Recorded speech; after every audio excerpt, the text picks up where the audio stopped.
Hello students, last जो अपना video lecture था उसमें हमने gradient of a scalar field के बारे में डिस्कस किया था और इसका एक्सप्रेशन भी हमने फाइंड आउट कर लिया था।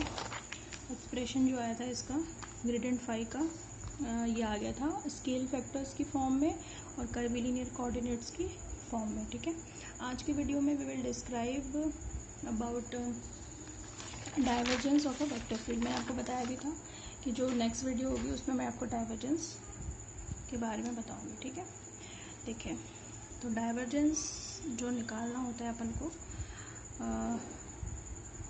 डाइवर्जेंस ये ध्यान रखना, वैसे तो हम ये डाइवर्जेंस ग्रेडियंट फर्स्ट ईयर में निकाल चुके हैं, लेकिन अभी ने हम निकाल रहे हैं कर्विलिनियर कोऑर्डिनेट सिस्टम की रेफरेंस में। ठीक है, divergence of a vector field.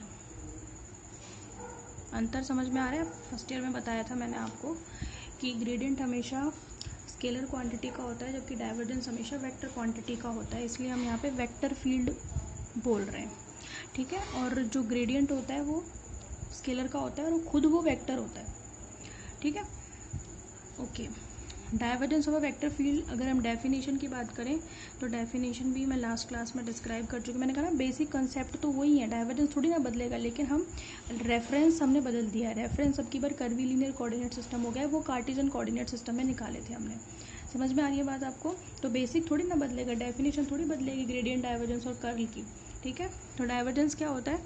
Divergence किसी भी वेक्टर क्वांटिटी का मैंने कंसिडर कर ली कि वो ए वेक्टर है।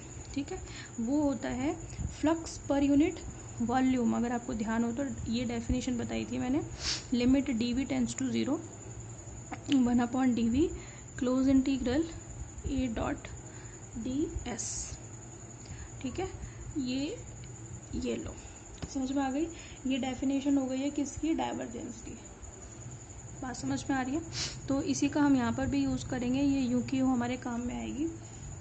डाइवर्जेंस जब हमने समझा था तो हमने एक क्लोज बॉडी को कंसिडर किया था, फिर से हम एक क्लोज बॉडी को कंसिडर करेंगे, पर अंतर क्या होगा कि वो क्लोज बॉडी कार्टेशियन कोऑर्डिनेट्स में ना होकर के कर्विलिनियर कोऑर्डिनेट्स में होगी। ठीक, तो शुरू करते हैं अपन। अच्छा, फ्लक्स को मुझे बताने की ज़रूरत नहीं होनी चाहिए वैसे तो, पर मैं बता देती हूँ। फ्लक्स क्या होता है? फ्लक्स होता है किसी भी क्लोज सरफेस से गुजरने वाली बल रेखाओं की संख्या। ठीक है, number of field lines passing through a close surface. ठीक है, अब फील्ड लाइंस दैट में बी इलेक्ट्रिक फील्ड लाइंस में बी मैग्नेटिक फील्ड लाइंस, तो वो डिपेंड करता है। तो मैं यहाँ पे उस चीज़ का जिक्र नहीं कर रही हूँ कि इलेक्ट्रिक है मैग्नेटिक है, इसलिए मैंने सिर्फ कहा था कि नंबर ऑफ फील्ड लाइंस। ठीक है, चलें, तो सबसे पहले तो एक कर्विलिनियर कोऑर्डिनेट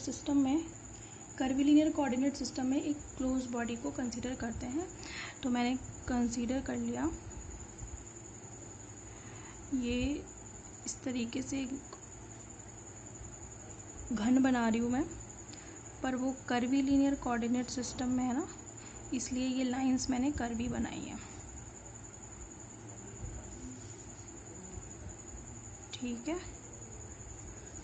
ठीक है भाई, तो ये मेरे पास एक कर्विलिनियर कोऑर्डिनेट सिस्टम में क्लोज बॉडी है। ये है ओरिजिन ओ, और इसका नाम आप अपने हिसाब से रख दीजिए। मैंने रख दिया इसका A B C D E F और जी। समझ में आ गई? इसमें आपको कितनी सरफेसेस नज़र आ रही है? 6। ठीक है, 2 तो ऊपर नीचे की हो गई, 2 आगे पीछे की हो गई और 2 साइड की हो गई। ठीक है, अब मैं इसमें आपको कर्व्स क्लियर कर देती हूँ। यानी कि ये मेरा है U1 कर्व, इस डायरेक्शन में है U2 कर्व और इस डायरेक्शन में है U3 कर्व। तो हो गया ना ये कर्विलिनियर कोऑर्डिनेट सिस्टम, जिसमें 3 कर्व्स नज़र आ रहे हैं आपको, U1 U2 और U3। ठीक है भाई, ओके।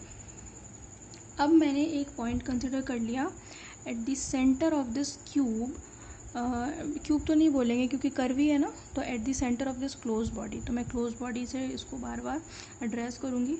तो मैंने एक पॉइंट ले लिया P at the centre of the body, जिसके कोऑर्डिनेट्स होंगे कर्विलिनियर, यानी कि U1 U2 और U3। ये बिल्कुल इस बॉडी के मिड में है। समझ में आ गई बात?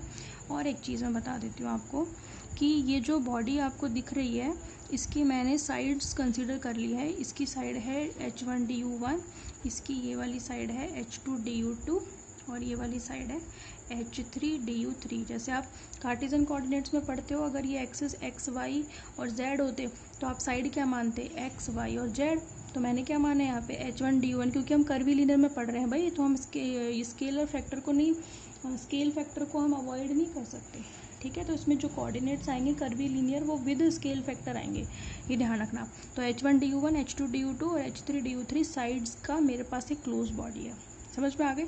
तो आप इसका वॉल्यूम निकाल सकते हो, वॉल्यूम कितना होगा इस क्लोज बॉडी का, उसके लिए इन तीनों साइड्स को आप मल्टीप्लाई कर दोगे, ठीक है। ओके, तो डाइवर्जेंस निकालने का प्रोसेस क्या रहेगा, मैं सबसे पहले फ्लक्स निकालूंगी, ठीक है। यानी कि पूरे क्लोज वॉल्यूम में से, इस पूरी क्लोज बॉडी में से जितना भी फ्लक्स पास होगा वो टोटल फ्लक्स निकालना पड़ेगा हमको, और वो टोटल फ्लक्स निकाल के उसमें वॉल्यूम से डिवाइड करना पड़ेगा, समझ में आ गए। एक्चुअली ये जो dv है ना वो इसीलिए आया क्योंकि ये जो मैं क्लोज बॉडी कंसिडर कर रही हूँ ये एक अल्पांश है, मतलब ये एक अल्पांश आयतन है, यानी कि इनफाइनाइटेसिमल वॉल्यूम है। तो ये आपको बड़ा जो दिख रहा है एक्चुअली ये बहुत छोटा है, जिसका वॉल्यूम कितना है dv, यानी कि पूरे बड़े वॉल्यूम का एक छोटा पार्ट है dv, ठीक है। तो उस बड़े वॉल्यूम का एक छोटा पार्ट ये क्लोज बॉडी है, समझ में आ गई बात। तो अगर मैं निकाल ही देती हूँ पहले, dv कितना होगा, यहाँ पे हम लिख देंगे volume of infinitesimal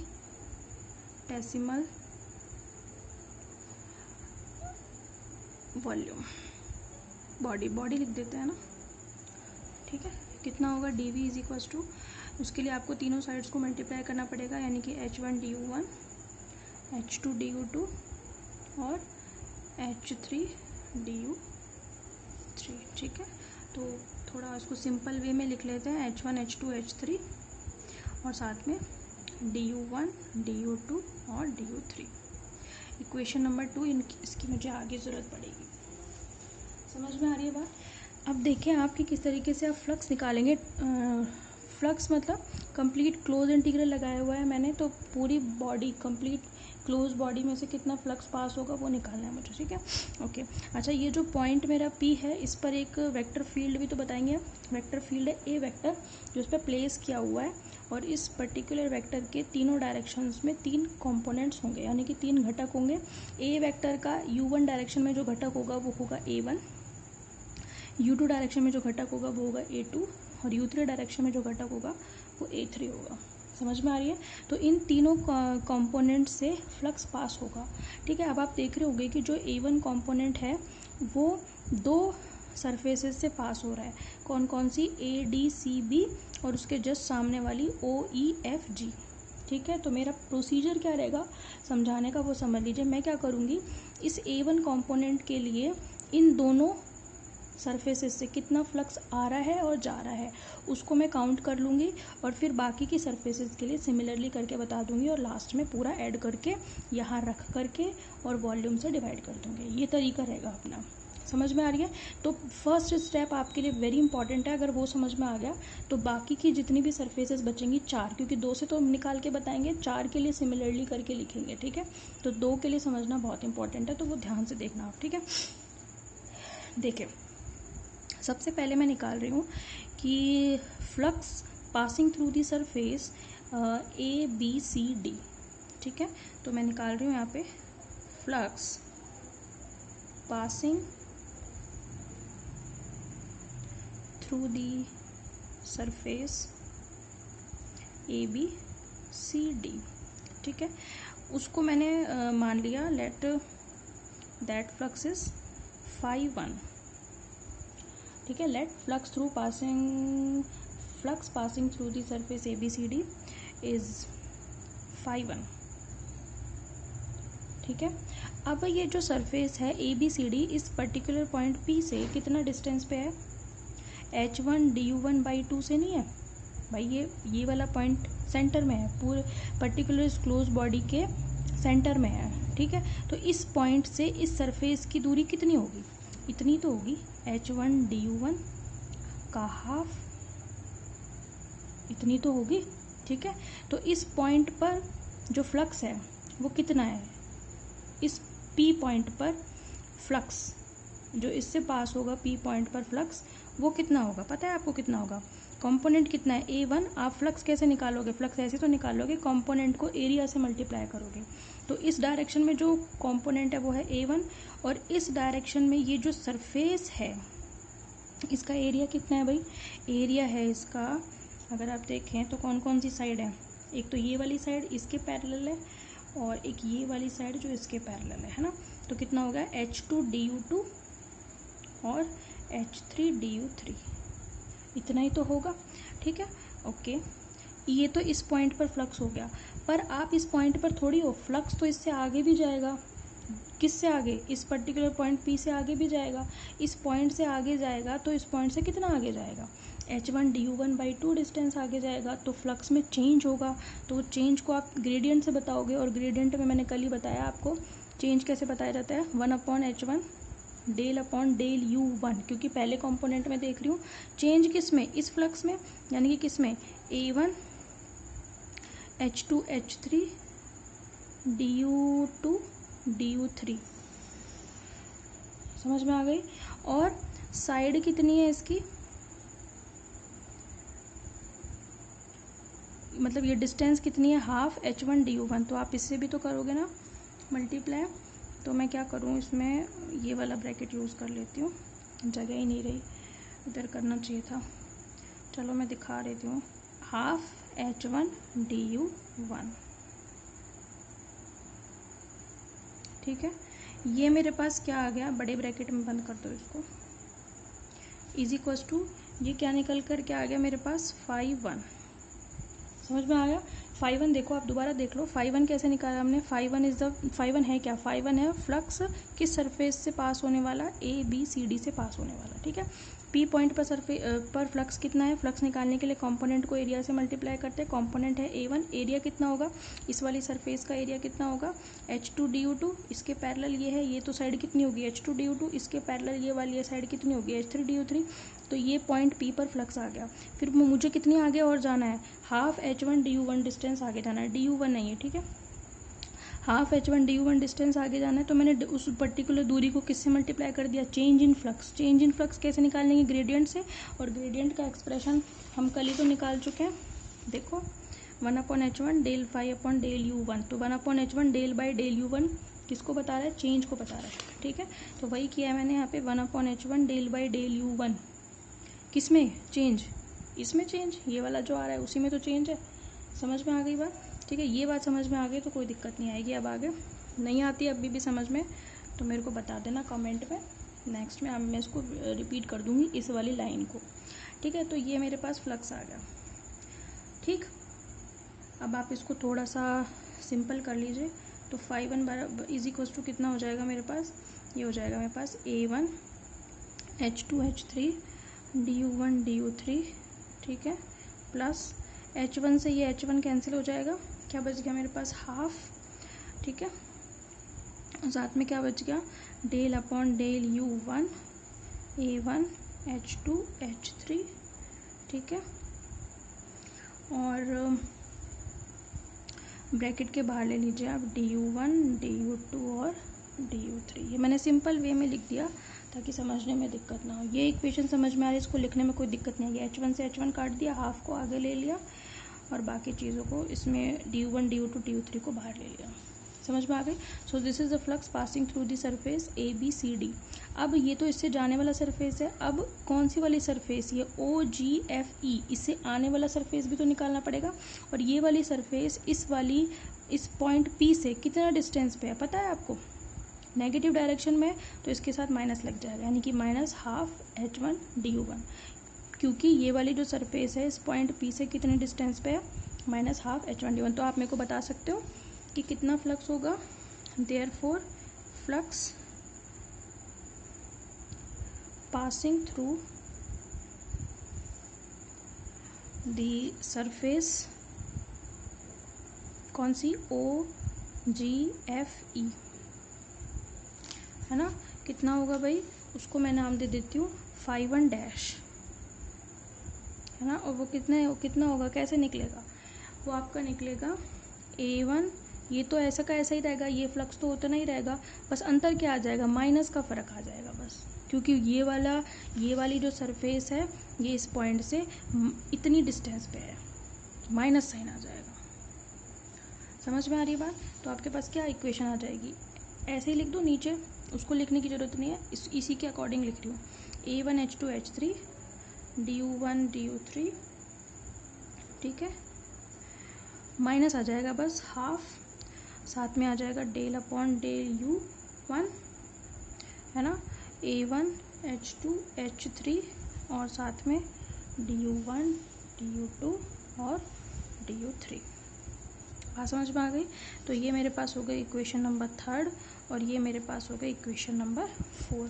so what is the net flux passing through these two surfaces, यानी कि द नेट फ्लक्स मतलब flux coming through this surface and going through this surface. तो मुझे क्या निकालना पड़ेगा, नेट फ्लक्स ये कितना बच गया, इससे इतना तो आया है, इक्वेशन नंबर 4 जितना तो आया है और 3 जितना गया है, तो नेट फ्लक्स कैसे निकालेंगे, देयरफॉर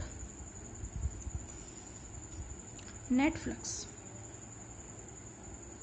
ठीक है, वो कितना होगा आपका phi1 माइनस phi1 डैश, यानी कि इसमें से इसको, क्योंकि डायरेक्शन अपोजिट हो गई ना, इससे आ रहा है उससे जा रहा है, ठीक है, इसलिए मैं क्या करूँगी, इसमें से इसको घटा देंगे, ठीक है, ज़्यादा वाले में से कम को घटाएंगे ना, तो हमारे पास क्या बच जाएगा, नेट फ्लक्स बच जाएगा। तो जब आप इक्वेशन नंबर 3 में से 4 को घटाओगे तो क्या मिलेगा आपको, इसमें से इसको घटाओगे, मैं घटा के पूरा नहीं दिखा रही हूँ, आप इतना तो समझना चाहिए आपको, इसमें से इसको घटाओगे तो दोनों ये तो कट जाएंगे, है ना, इसमें से इसको घटा रहे हो तो इसका साइन चेंज हो जाएगा, माइनस माइनस प्लस हो जाएंगे और ये दोनों क्या हो जाएंगे, ऐड हो जाएंगे, हाफ हाफ थे अब ये फुल हो जाएंगे, ठीक है। तो कितना आ जाएगा आपके पास आ जाएगा del upon del U1 A1H2H3 और साथ में आ जाएगा du1 du2 और du3, equation number 5। So this is the net flux passing through to surfaces ABCD and OGFE। बात समझ में आ गई? सिमिलरली आप क्या करोगे, फ्लक्स पासिंग थ्रू दी सरफेसेस कौन कौन सी, टू के लिए लेंगे तो कौन कौन सी, ADEF और नीचे वाली OCBG, यहाँ ठीक है, यानी कि इससे आने वाला और इससे जाने वाला, समझ में आ रही है? तो मैं डायरेक्ट लिख रही हूँ उसको अकॉर्डिंग टू दिस इक्वेशन, ठीक है। देयरफॉर की जगह हम लिख देते हैं सिमिलरली फ्लक्स, नेट फ्लक्स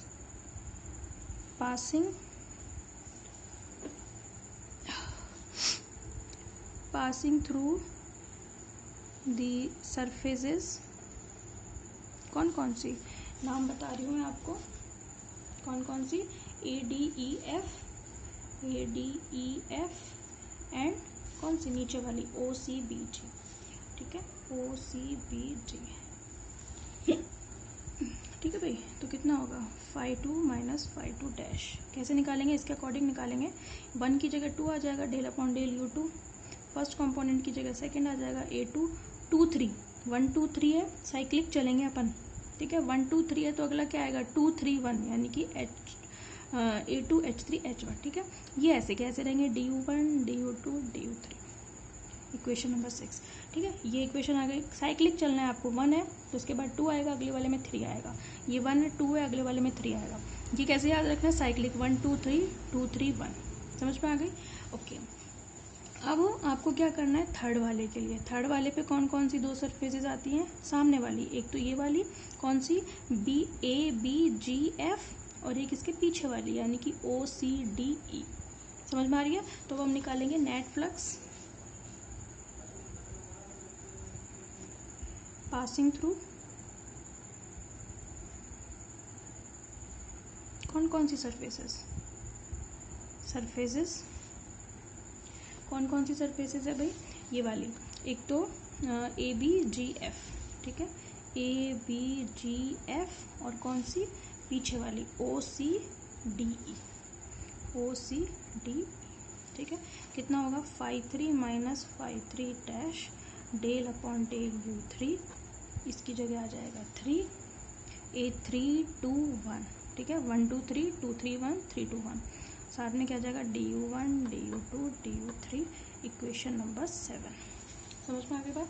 अब आप क्या करेंगे, ये तो आपके पास हर दो सरफेसेस से नेट फ्लक्स आया। अब आप टोटल कर दोगे, यानी कि इसको इसको और इसको तीनों को जोड़ दो।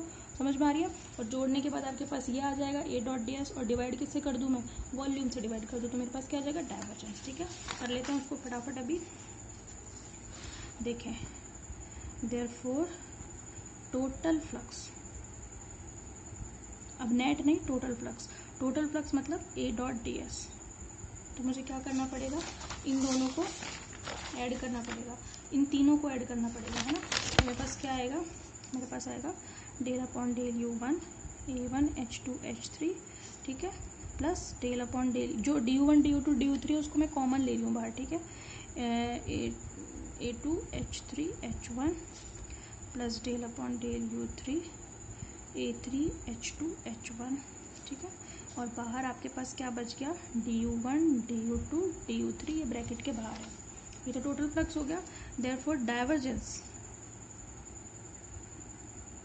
डाइवर्जेंस यानी कि डाइवर्जेंस ऑफ ए, वो कैसे निकलेगा, वॉल्यूम से डिवाइड करना पड़ेगा, यानी कि इस इक्वेशन को मैं डाल देती हूँ इक्वेशन नंबर 8, ठीक है। और ये आई कैसे है, तीनों को सम करके आई है, ठीक है। इक्वेशन नंबर 8 आ गई। मुझे क्या करना है, इक्वेशन नंबर ये 2 वाली इक्वेशन, इससे डिवाइड करना है किसको, 8 को, है ना। किसके अकॉर्डिंग कहा है मैंने, ये मैंने कहा है इक्वेशन 1 के अकॉर्डिंग, ठीक है। तो A डॉट ds में मुझे dv से डिवाइड करना पड़ेगा, A डॉट ds मेरा निकल ही गया, ये रहा, ठीक है। तो मेरे पास क्या आ जाएगा, ओके, 1 अपॉन वॉल्यूम कितना है h1 h2 h3 और du1 du2 du3, डिवाइड कर दो इससे किसको, del upon del u1 a1 h2 h3 del upon del u2 a2 h3 h1 plus del upon del u3 a3 h2 h1, divide कर दें, sorry du1 du2 du3 बाहर है ये हमारा, ये कट गया, du1 du2 du3 इस du1 du2 cut से कट गया। तो डाइवर्जेंस ऑफ ए कितना बन गया मेरे पास, 1 upon h1 h2 h3 del upon del u1 a1 h2 h3 plus del upon del u2 a2 h3 h1 plus del upon del u3 a3 h2 h1। समझ में आ गई। तो ये आपके पास वेरी इंपॉर्टेंट पूछा जाता है भाई एग्जाम में, एक्सप्रेशन निकल कर के आ गया, divergence of a vector field in reference of curvilinear coordinate system. समझ में आ गई बात आपको। इस वीडियो में इतने रखते हैं, नेक्स्ट वीडियो में we will discuss about curl of a vector field, ठीक है। Thank you.